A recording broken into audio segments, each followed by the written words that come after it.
প্রিয় দর্শক বন্ধুরা, আসসালামু আলাইকুম। সবাই কেমন আছেন? আশা করছি সবাই অনেক ভালো আছে।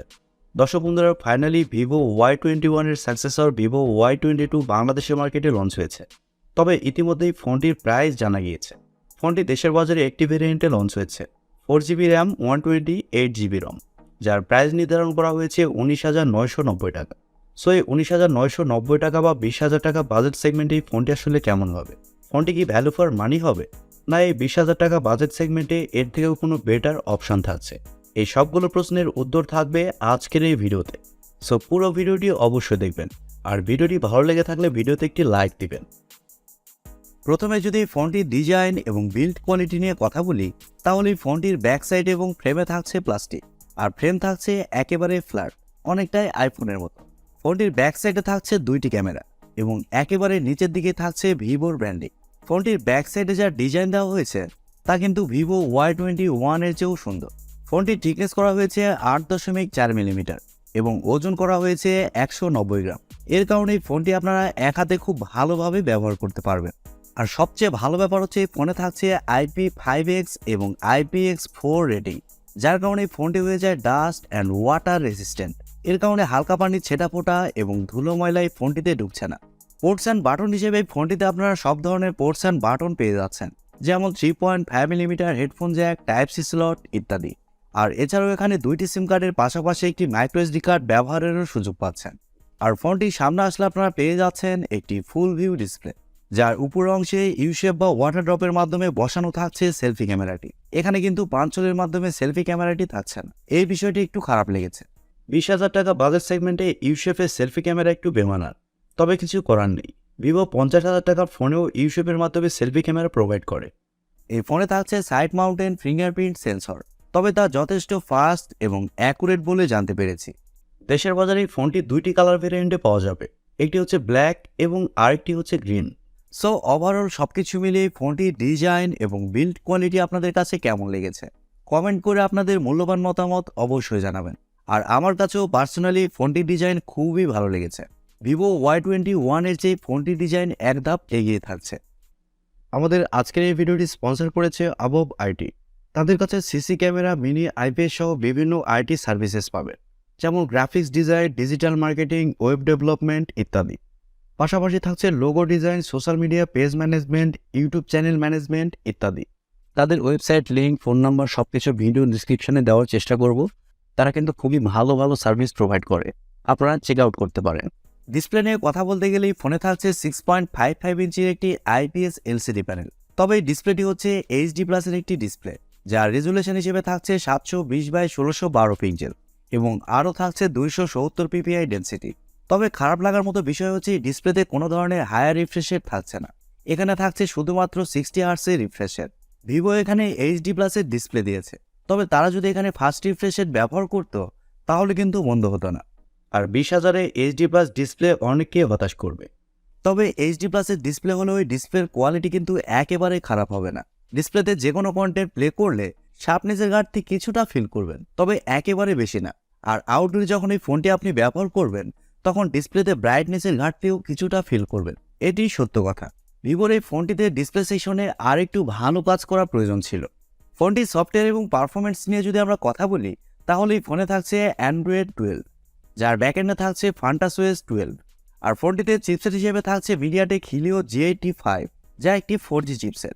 আর এই চিপসেটটা মূলত 12 ন্যানোমিটার আর্কিটেকচারে তৈরি করা একটি অক্টা-কোর প্রসেসর এবং জিপিইউ হিসেবে থাকছে Mali G52 MC2।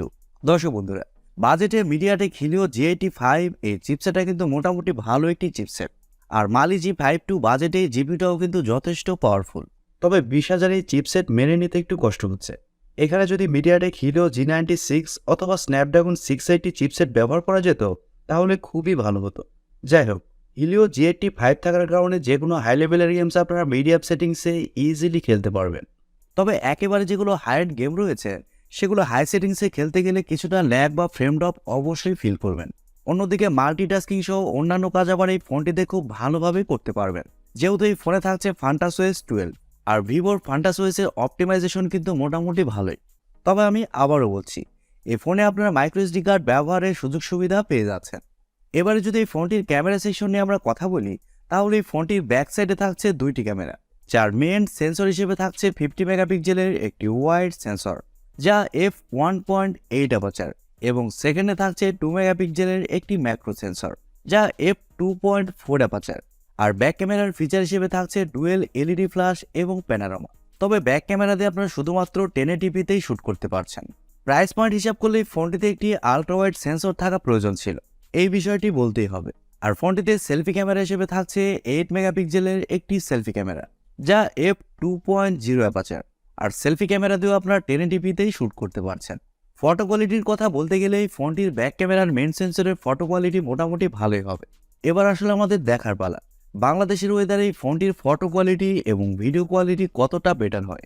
ফোনটিতে এছাড়াও ওয়াইফাই, ব্লুটুথ, জিপিএস এর মতো আরও অনেক ফিচার পেয়ে যাচ্ছেন, এবং ইউএসবিতে থাকছে ইউএসবি টাইপ সি 2.0।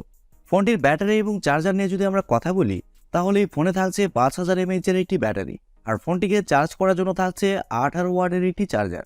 তবে এরকম বাজেটে অন্য ব্র্যান্ড আমাদেরকে 33 ওয়াটের চার্জার কিন্তু প্রোভাইড করে, সেখানে ভিভো প্রোভাইড করছে 18 ওয়াটের একটি চার্জার।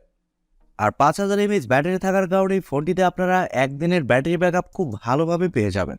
তবে হ্যাঁ, আপনি যদি গেমিং করেন সেক্ষেত্রে বিষয়টা কিন্তু সম্পূর্ণই আলাদা। এবারে কথা হচ্ছে 20,000 টাকা বাজেট সেগমেন্টে এই ফোনটি আসলে কেমন হবে। দর্শক বন্ধুরা, ভ্যালু ফর মানির কথা বলতে গেলে ভিভোর ওয়াই সিরিজের ফোনগুলো কিন্তু কোনো সময় ভ্যালু ফর মানি ডিভাইস বলা যেত না, আর এই ফোনটিও তার ব্যতিক্রম না। এই ফোনটিকেও ভ্যালু ফর মানি ডিভাইস বলা যাবে না। তবে হ্যাঁ, আপনারা যদি ওভারঅল একটি সুন্দর ফোন নিতে চান এবং ব্র্যান্ড ভ্যালু চান, সেক্ষেত্রে ভিভোর এই ফোনটির দিকে আপনারা যেতে পারেন। তবে 20,000 টাকা বাজেট সেগমেন্টে এই মুহূর্তেও অনেক ভালো ভালো ফোন মার্কেটে রয়েছে, যেমন অফিসিয়াল নিলে ইনফিনিক্স নোট 12 2023।